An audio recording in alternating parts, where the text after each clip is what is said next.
오늘도 아침 예배에 찾아오신 성도님들을 진심으로 환영합니다. 오늘날 많은 그리스도인들이 예수께서 말씀하신 열매를 풍성히 맺기를 원합니다. 그러나 방법을 모르고 열매가 맺히는 것 같다가 맺히지 않으면 실망하고 좌절하게 되는데요. 오늘 말씀을 통해서 예수께서 말씀하신 열매 맺는 방법이 무엇인지 배우는 귀한 시간 되시길 간절히 바랍니다. 이제 기도하겠습니다. 하늘에 계신 아버지, 아침 예배를 통해서 마음과 양심을 깨끗이 씻을 수 있도록 인도해 주셔서 감사드립니다. 마음밭을 옥토로 준비하여 말씀의 씨앗이 잘 심겨지고 자랄 수 있도록 도와주시옵소서. 오늘은 말씀을 통해 참 포도나무의 산 가지로서 품성의 열매를 맺는 방법을 배우고자 합니다. 이 시간 말씀을 듣는 모든 성도들의 마음에 성령 하나님께서 함께하여 주시옵시고 말씀을 전하시는 목사님께 함께하여 주시옵소서. 예수님의 이름으로 간절히 기도드립니다. 아멘. 오늘 저희가 함께 묵상할 제목은 열매 맺는 가지입니다. 이제 목사님께서 교제를 통해서 권면의 말씀을 전해주시겠습니다. 안녕하십니까? 오늘 우리가 또 중요한 말씀을 살펴보겠습니다. 말씀의 제목은 열매 맺는 가지입니다. 우리가 어떤 열매를 맺어야 되고 어떻게 열매를 맺을 수 있는지 그 말씀을 좀 살펴보려고 합니다. 예수께서는 열매로 신앙의 진실함을 판단하시겠다고 했습니다. 열매로 우리 마음의 진실함을 보시겠다는 것입니다. 열매를 풍성하게 맺는 방법을 그래서 말씀하시는 것입니다. 감사할 것은요, 예수께서는 무엇을 하라고 말씀하실 뿐 아니라, 다시 말해서 열매를 맺으라고 말씀하실 뿐 아니라 어떻게 열매를 풍성하게 맺을 수 있는지 그 방법을 말씀해 주셨다는 것입니다.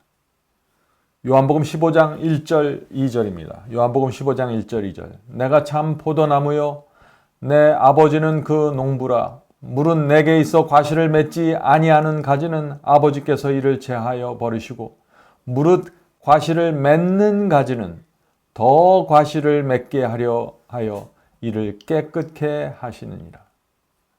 자, 예수님은 포도나무이십니다. 우리는 뭐죠? 우리는 가지입니다. 하나님은 농부이십니다. 포도원을 가꾸시는 농부십니다. 자, 그런데 가지가 포도나무에 분명하게 연결되어 있으면은 과실은 분명하게 맺히게 된다는 것입니다. 아주 자연스럽게 맺히는 것이죠. 어떤 과실이 맺혀야 할까요?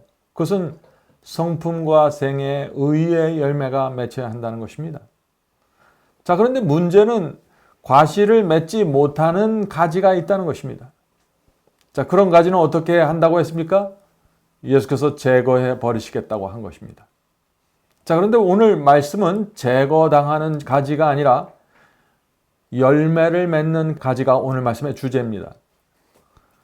예수께서는 과실을 맺는 가지에 대해서 참 놀라운 말씀을 주셨습니다. 뭐라고 하셨나요? 과실을 맺는 가지는 더 과실을 맺게 하려 하여 깨끗게 하시겠다고 했습니다. 자, 가지를 깨끗하게 하신다는 것이 무슨 뜻일까요? 그것은 가지를 전정하시겠다는 것입니다. 다시 말해서 과실을 맺는 가지에게 양분이 집중될 수 있도록 불필요한 가지들을 잘라내시겠다, 전정하시겠다는 것입니다. 자, 과실이 없는 가지 제거해버립니다. 그런데 과실이 맺히는 가지는 하나님께 마음을 드리고 충성하려고 하는 그 포도나무에 붙어 있기 위해서 애쓰는 그런 가지는 더 풍성하게 맺히게 하기 위해서 가지에 달려있는 불필요한 것들 전정하시겠다는 것입니다. 가지치기를 하시겠다는 것입니다. 자, 어떻게 가지치기를 하실까요? 이 질문이 오늘 말씀 묵상의 주제가 되는 것입니다. 자, 본문 읽겠습니다. 구주께서는 제자 되는 증거를 지적하신다. 너희가 과실을 많이 맺으면 내 아버지께서 영광을 받으실 것이요. 요한복음 15장 8절이죠. 과실을 많이 맺히면 하늘 아버지께서 영광을 받으신다고 했습니다. 자, 과실을 통해서 어떻게 하나님께서 영광을 받으실까요? 자, 이 말씀을 오늘 살펴보겠습니다. 우리는 믿음으로 살아계신 하나님을 붙잡아야 하며, 자, 과일을 맺는 첫 번째 방법, 믿음으로 살아계신 하나님을 붙잡아야 하는 것입니다. 붙잡아야 하며 사랑과 부드러움과 친절과 동정과 애정을 호흡하게 하는 경험을 유지해야 한다. 품성의 이러한 특징들을 주 예수께서 우리가 맺기를 바라시는 과실이다. 또 우리를 고상하게 하실 수 있고 만족하게 하실 수 있는 구주를 우리가 모시고 있다는 증거로 세상 앞에 제시할 수 있기를 바라시는 과실이다. 자, 여기 두 종류의 과일이 맺혀야 된다고 했죠? 하나는 성품의 과실입니다. 사랑과 부드러움과 친절과 동정의 성품의 과실입니다. 또 하나는 우리가 구세주를 섬기고 있다는 증거의 과실입니다. 자, 그 증거가 무엇인가요? 하나님께서 우리를 고상한 사람으로 만들 수 있고 또 가난하거나 부하거나 어떤 상편에 있든지 만족하게 하시는 분이라는 것을 온 세상에 드러내게 하겠다는 것입니다. 성도 여러분, 이렇게 성품과 순종은 함께 가는 것입니다. 부드럽고 온유하고 동정이 있는 성품과 우리가 주님을 믿고 있다는 증거가 순종으로 같이 나타나야 한다는 것입니다. 순종하면서 감사한 생애, 그것이 함께 나타나야 된다는 것입니다. 어떤 분들은 사랑스럽고 친절합니다. 그런데 이상하게 하나님의 말씀에는 순종하지 않습니다. 또 어떤 분들은 순종하는 것 같지만은 자꾸 불평하고 감사한 마음 없이 좁은 길을 가는 그런 모습을 주변 사람들에게 나타내는 것이죠. 그것은 열매가 아니라는 것입니다. 하나님께서 말씀하신 이 열매가 분명하게 나타날 필요가 있는 것입니다. 우리는 잃어버림을 당하는 자 편에 설 필요가 없다. 왜냐하면 그분은 만유 안에서 우리의 충만함이 되시기 때문이다. 자, 분명한 사실은 뭔가요? 우리가 멸망당할 필요가 전혀 없다는 것입니다. 그리스도와 연결된 가지인 사람은 연결되었으면 누구나 열매를 맺힌다는 것입니다. 자, 그리스도와 연결된다. 이 경험이 어떤 것일까요? 우리에게 필요한 것은 그리스도 예수의 임재이다. 우리가 그분의 진리가 우리의 마음속에 비춰나며 우리의 모든 삶의 행동 속에 스며들기를 원한다. 이것이 우리가 참 포도나무의 가지인지 아닌지를 결정한다. 자, 성도 여러분, 필요한 것은 뭐라 그랬습니까? 예수 그리스도의 임재라 그랬습니다. 예수님을 우리 마음에 품고 살아야 한다는 것입니다. 예수를 품고 있다는 것, 품고 살아간다는 것이 무슨 뜻일까요? 예수님을 품는다는 것이 무슨 뜻일까요? 무엇을 품는다는 것일까요? 예수께서는 자신에 대해서 이렇게 분명히 밝히셨습니다. 나는 길이요 진리요 생명이라고 했습니다. 자, 그러므로 예수를 마음에 품는다는 것은 예수께서 말씀하신 그 좁은 길과 진리의 말씀과 생명을 마음에 품는다는 것입니다. 이 세 가지를 마음에 품고 살아간다는 것입니다. 성도 여러분, 오늘날 많은 분들이 나는 예수님을 영접했다고 하죠? 자, 영접한다는 것이 무슨 뜻입니까? 지금 우리가 본 이 세 가지 좁은 길과 진리와 생명을 영접한다는 것입니다. 받아들인다는 것입니다. 이 세 가지를 마음에 품으면 우리의 삶에서 의의 열매와 하늘의 분위기가 자연스럽게 나타난다는 것입니다. 자, 그런데 이 세 가지 중 하나가 빠지면 문제가 생기는 것입니다. 진리를 붙잡고 있더라도 좁은 길을 가지 않으면 소용이 없는 것이죠. 좁은 길을 간다고 말하면서 진리를 거절하고 무시하면 안 되는 것입니다. 좁은 길을 걷고 진리를 정확하게 붙잡고 순종해야 하며 하늘로부터 내려오는 생명을 날마다 받고 거듭나야 하는 것입니다. 우리가 과실을 맺는 가지라면 우리는 더 많은 과실을 맺기 위하여 위대하신 농부께서 우리를 전정해 주시기를 기대할 것이다. 쓸모없는 모든 가지, 그리스도의 삶에서 우리의 성장을 방해하는 모든 것은 제거되어야 한다. 제가 미국에서 살 때요, 과일나무를 기른 적이 있습니다. 그 과일나무를 기르려면 반드시 필요한 과정인데 그것은 전정을 하는 것입니다. 전정을 해서 쓸데없는 가지를 쳐주어야 하는 것입니다. 그렇지 않으면 성장이 부실하고 열매가 부실해서 결과가 없는 것입니다. 그래서 과일나무를 기르는 분들은 힘이 들더라도 반드시 불필요한 가지들을 쳐주는 일을 하시는 것입니다. 성도 여러분, 하나님께서도 하늘 농부이시기 때문에 전정해 주시는 것입니다. 자, 어떻게 전정하실까요? 진리가 무엇인지 점점 분명하게 보여주시는 것입니다. 진리가 밝아질 때마다 우리 스스로 무엇을 고치고 개혁하고 버리도록 하나님께서 우리를 인도해 주시는 것입니다. 진리의 말씀에 따라서 신앙과 성품이 잘라지고 전정되는 경험이 없으면 우리의 신앙은, 성품은 말씀과 상관없는 것이 되어버리고 마는 것입니다. 아무리 하나님께서 빛을 주시고 우리를 위해서 애쓰고 노력하셔도 우리가 그 하나님께서 주시는 빛을 받아들이지 않으면은 전정되지 않고 변화되지 않아서 그냥 그 자리에 그대로 남아있다가 떨어져서 나가는 것입니다. 자, 두 번째, 하나님께서 우리를 전정하시는 두 번째 방법은 시련과 고난입니다. 하늘 농부께서는 하나님의 섭리에 따라서 적당한 때 적당한 시련을 허락하십니다. 왜 허락하실까요? 시련을 통해서만 우리가 우리 자신의 모습을 볼 수 있기 때문이죠. 우리가 얼마나 말씀과 멀리 떨어져 있는지, 교만한지, 이기적인지 시련이 와야 내가 내 자신을 본다는 것입니다. 하나님께서 보여주고자 하는 그 모습을 내가 보았을 때 그때가 중요한 것입니다. 그때 우리가 하나님께 굴복하고 성령께 굴복해야 되는 것입니다. 나를 전정시켜 달라고 기도해야 되는 것입니다. 이렇게 적극적인 모습으로 하나님의 전정의 역사에 협력하는 성도들, 그들은 변화될 것입니다. 하나님께서 전정하실 때 우리는 자주 주께서 우리를 괴롭히신다고 생각한다. 여기 놀라운 말씀이 있죠. 하나님께서는 우리에게 더 밝은 빛을 주셔서 더 풍성한 열매를 맺게 하려고 역사하시는데 우리 사람들은 그것을 왜 나를 힘들게 할까? 하나님의 전정의 역사를 나를 힘들게 하는 것으로 받아들이는 것입니다. 그래서 어떤 말을 합니까? 어떤 생각을 하나요? 차라리 내가 이 진리를 몰랐으면 좋았을 텐데 내가 꼭 이 말씀까지 순종해야 할까라고 생각하는 것입니다. 자, 이런 태도로 하나님의 말씀과 하나님의 역사를 대하면 어떻게 될까요? 전정이 되지 않는 것입니다. 열매가 맺힐 수 없는 것입니다. 시련과 고난도 마찬가지입니다.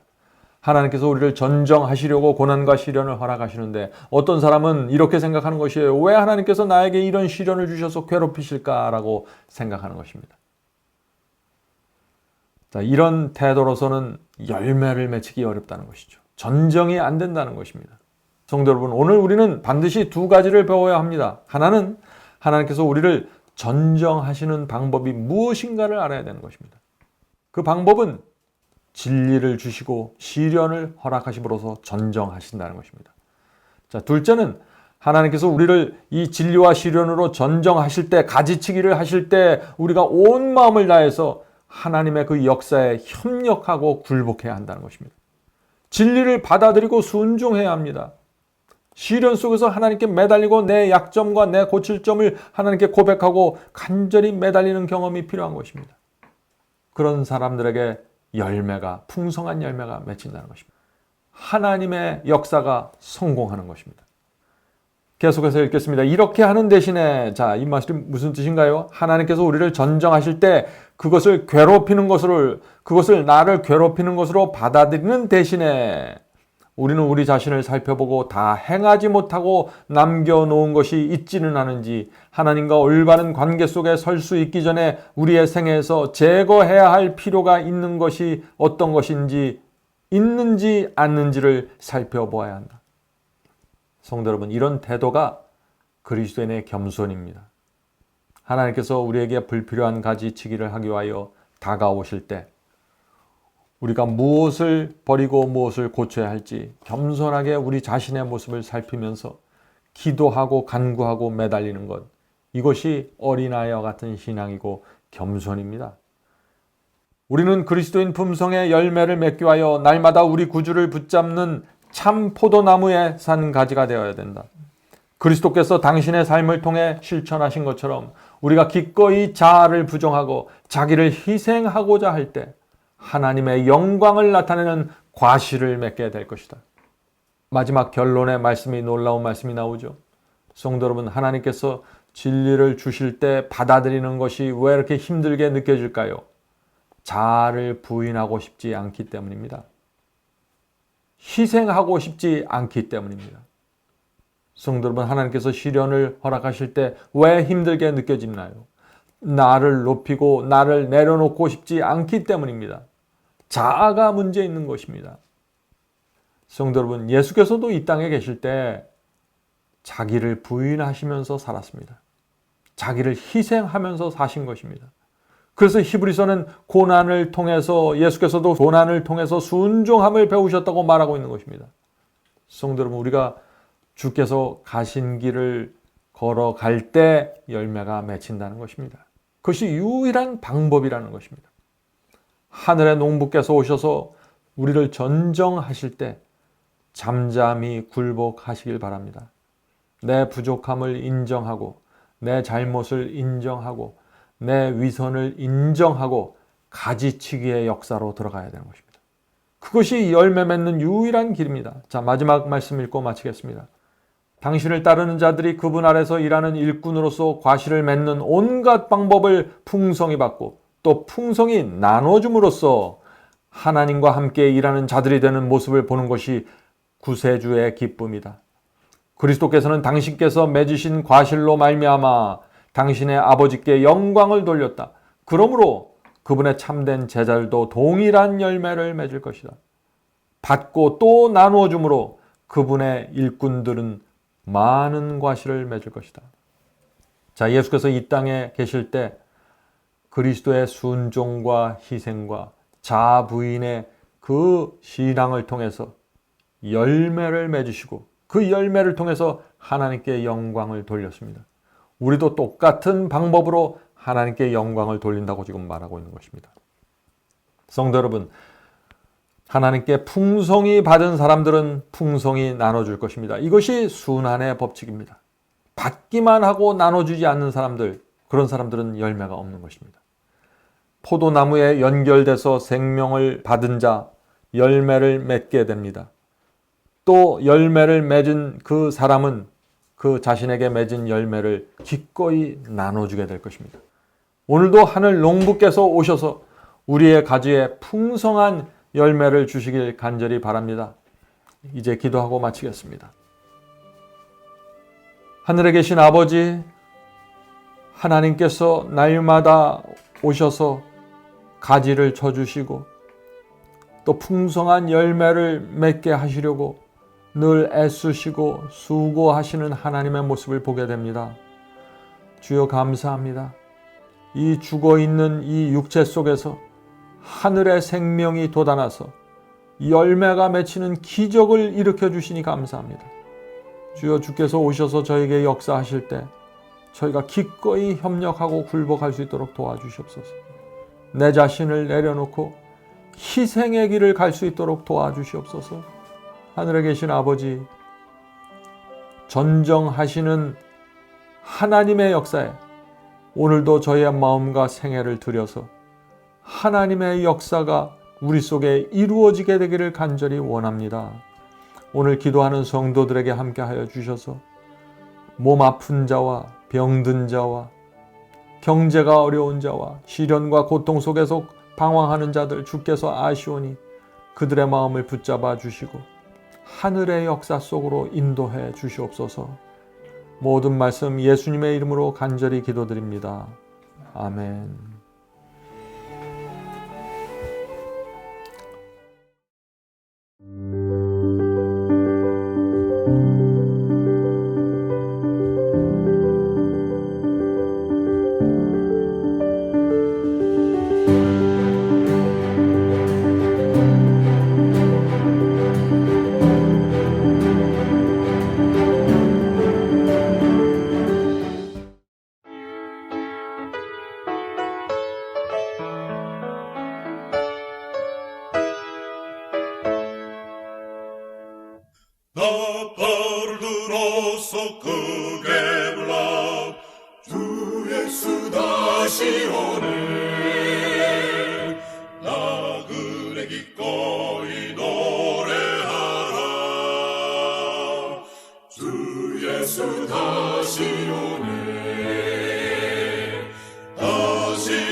예수 다시 오네 다시 오네 다시 오네 주 예수 다시 오네 다시 오네 다시 오네 주 예수 다시 오네